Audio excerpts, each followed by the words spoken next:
Tumangging magkomento ang opisina ng International Criminal Court o ICC prosecutor sa umano'y dokumento nila na nakuha sa isang dating senador.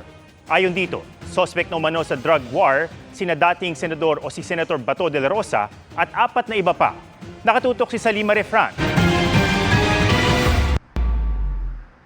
Pinangalanan na umano ng International Criminal Court prosecutor bilang suspect kaugnay ng Duterte drug war si Senador Bato de la Rosa, PNP chief na nagpatupad ng kampanya.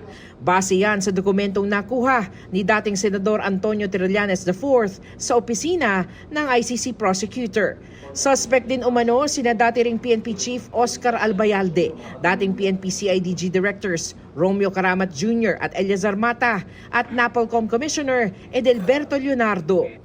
Sabi sa dokumento, may sapat na basihan para paniwalaang nakagawa sila ng mga krimen na nasa jurisdiksyon ng Office of the ICC Prosecutor para usigin. Nang ipa-authenticate ng GMA Integrated News ang mga dokumento, sinabi ng Office of the ICC Prosecutor na hindi ito nagkukomento sa mga pahayag ng mga gobyerno o kinatawan ng Estado. Hindi rin daw nila mabeberipika o mapapatotohanan ang mga dokumentong ibinahagi ng outside sources.